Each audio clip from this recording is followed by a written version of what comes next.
அனைவருக்கும் வணக்கம். சுகுணாவின் உலகிற்கு தங்களை அன்புடன் வரவேற்கிறேன்.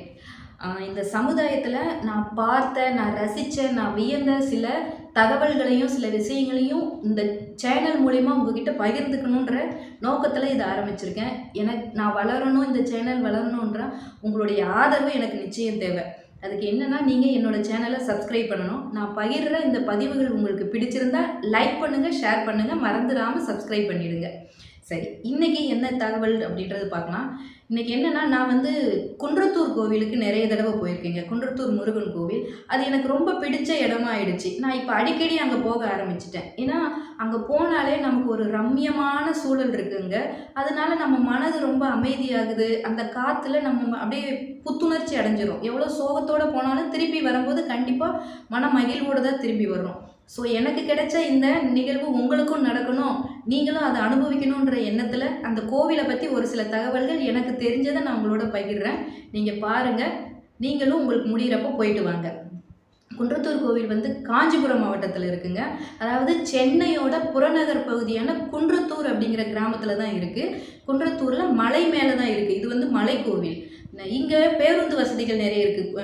நகரத்தில், சென்னை நகரத்துலேருந்து அனைத்து பகுதியிலிருந்தும் இதுக்கு பேருந்து வசதிகள் இருக்குது. பேருந்து நிலையத்திலிருந்து கோவிலுக்கு நடக்கிற தூரம் தான், நடந்தே போயிடலாம். இந்த கோவில் மலை மீது இருக்கிறதுனால இது படிக்கட்டுகள் அமைந்திருக்கு. இந்த படிக்கட்டுகள் 84 படிக்கட்டுகள் இங்கே இருக்குது. ஒருவேளை நீங்கள் படிக்கட்டில் ஏற முடியாது அப்படிங்கிற பட்சத்தில் மாற்றுப்பாதை இருக்குது. அந்த பாதையில் கார், ஆட்டோ, பைக் அனுமதிக்கிறாங்க. அது மூலிமா கோவிலோட நுழைவாயில் வரைக்குமே நம்மளால் போக முடியும். இந்த கோயிலுக்குன்னு நிறைய சிறப்புகள் இருக்குங்க. நீங்கள் பார்த்தீங்கன்னா கண்டு வியப்பீங்க கண்டிப்பாக. ஏன்னா எக்கச்சக்க சிறப்பு அம்சங்கள் இந்த கோயிலுக்கு இருக்குது. எனக்கு இந்த கோவிலில் நான் பார்த்து வியந்தது என்ன, ஃபஸ்ட்டு இந்த கோவிலோட தல வரலாறு பார்க்கலாம்.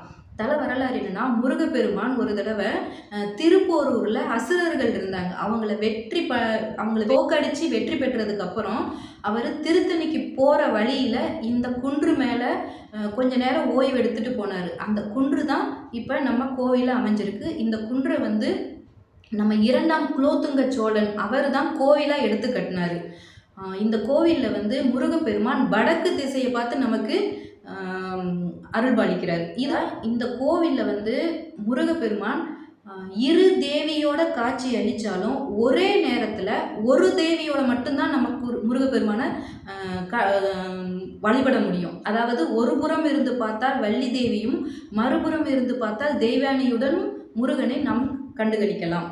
அப்புறம் இந்த கோயிலோட மற்றும் ஒரு சிறப்பு அம்சம் என்னென்னா, இந்த கோயிலில் மற்ற கோயிலெலாம் பார்த்தீங்கன்னா கோயிலோட கலசத்தை உள்ளே இருந்து பார்க்க முடியாது. ஆனால் இந்த கோவிலுக்கு உள்ளே இருந்தே கோவிலோட கோபுரத்தை கலசத்தை பார்க்க முடியும். இந்த கோயிலோட தலை விருட்சமான ஒரு மரம் இருக்குது, வில்வ மரம். அந்த மரத்தோட இடையில பார்த்தோம்னா கோவிலோட கலசம் தெரியும். அது இந்த கோவிலுடைய மற்றும் ஒரு சிறப்பு அம்சம். அப்புறம் இன்னும் ஒரு பெரிய சிறப்பு அம்சம் என்னென்னா, இந்த குன்றத்தூர் கோவிலுக்கு போனால் நம்ம அறுபடை வீட்டில் இருக்கிற முருகரையும் நம்ம தரிசனம் பண்ணிட முடியும். எப்படின்னா, இந்த கோயிலில் முருகனோட அறுபடை வீடுகளையுமே சிலைகளாக வடித்து வச்சுருக்காங்க. அது நமக்கு பார்க்குறதுக்கு கண்கொள்ளா காட்சியாக இருக்கும். அடுத்தது இந்த கோயிலில் விநாயகர், துர்க்கையம்மன், ராகுகேது, பைரவர், இந்த மாதிரி பல கடவுள்கள் உள்ளே இருக்கிறாங்க. அப்புறம் இந்த கோயிலில் முடி காணிக்கை எடுக்கிறதுக்கு ஒரு இடம் இருக்குது, கழிப்பறை வசதி இருக்குது. இது ரெண்டுமே ரொம்ப சுகாதாரமாக அவங்க யூஸ் பண்ணுறாங்க. அது நல்லா இருக்கும். அப்புறம் கோவில் தரிசனத்தை முடிச்சுட்டு நம்ம கோயிலை சுற்றி பார்க்குறோம். ஏன்னா இது மலை மேலே அமைஞ்சிருக்கு, ஆனால் சுற்றி பார்க்குறதுக்கு நல்ல இடம் இருக்குது. அங்கேருந்து பார்க்கும்போது அந்த இயற்கை காட்சி அவ்வளோ அருமையாக இருக்குங்க. மனசுக்கு ரொம்ப ரம்மியமாக இருக்கும். நீங்கள் குழந்தைகளோடையும் குடும்பத்தோடையும் இங்கே வர்றப்ப ரொம்ப மனசுக்கு ஆறுதலாக இருக்கும். ஸோ 2025ஆம் ஆண்டு இந்த புத்தாண்டில் நீங்கள் நினச்ச காரியம் கைகூட இந்த குன்றத்தூர் முருகர் கோவிலுக்கு வாங்க, குடும்பத்தோடு தரிசனம் பண்ணுங்கள். இந்த முருகரை வழிபடும் போது உங்கள் மனம் அமைதி பெறும், வலு பெறும். இங்கே கிடைக்கும் இந்த இயற்கை காற்று இதை சுவாசிக்கும் போது நம்மளுடைய உடலும் உற்சாகம் அடையும். ஸோ எல்லா வழியிலும் வெற்றி கிடைக்க இந்த குன்றத்தூர் முருகனை வணங்கி அருளாசி பெறணும்னு சொல்லி நான் கேட்டுக்கிறேன். அது மட்டும் இல்லை, இந்த கோவிலுக்கு எத்தனை பேர் போயிருக்கீங்கன்றதை எனக்கு கமெண்ட் பாக்ஸில் சொல்லுங்கள். போயிருந்தீங்கன்னா எஸ் சொல்லுங்கள், போகலைன்னா நோ சொல்லுங்கள். போகாதவங்க கூடிய சீக்கிரம் தரிசனம் பண்ணுங்கள், முருகரோட தரிசனத்தை பண்ணுங்கள். நன்றி.